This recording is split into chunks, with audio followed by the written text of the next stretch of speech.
Balancing the state budget is a major challenge for the legislature every year. What experience will you bring to the budget process to help ensure that it is passed on time and with funding for critical public services intact?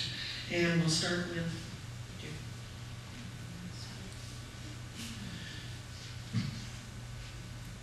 Well, I'm not a candidate, but I would say that not getting paid is probably the biggest impetus to get a budget passed on time. I think we made a good start when we lowered the threshold from 2/3 to a simple majority to pass the budget, but we have to do more. We have to lower the threshold for revenue generation.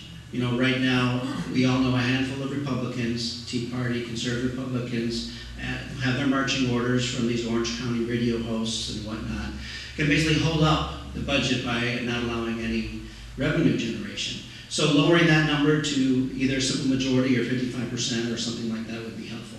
I think if you look at Rob's experience, he's actually done that.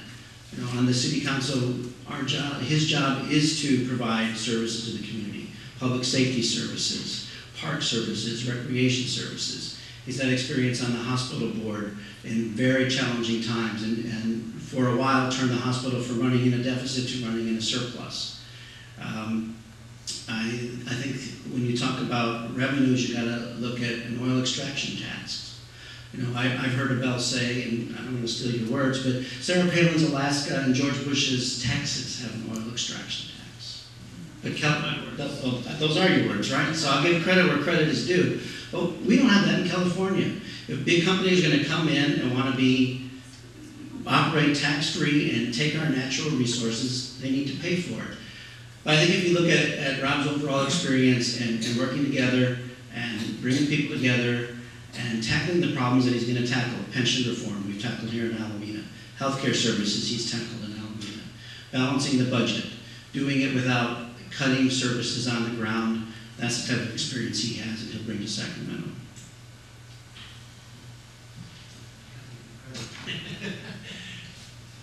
So balancing the state budget is priority number one.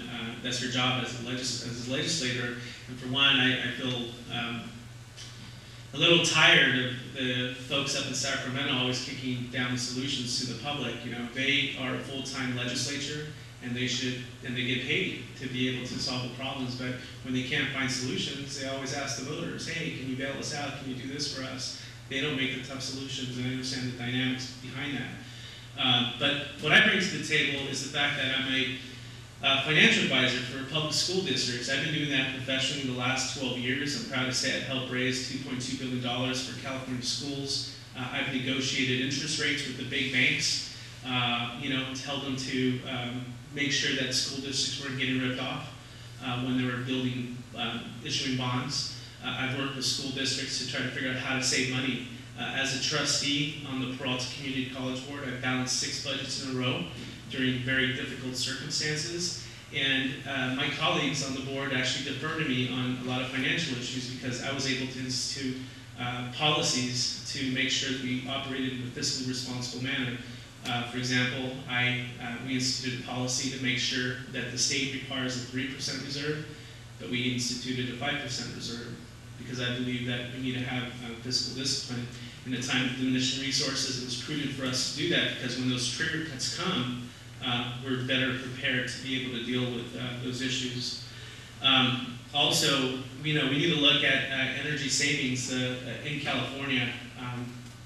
We have a lot of buildings, a lot of property in the state, and at Peralta alone, in my district, we built a 1.2 megawatts photovoltaic system that actually saves $500,000 a year in utility costs. That 1.2 megawatt system, that $500,000 we're paying to PG&E, guess what? That money gets reinvested back into the classroom to be able to buy the equipment that we need. So those are the types of ideas that we need to have up in Sacramento to balance the budget.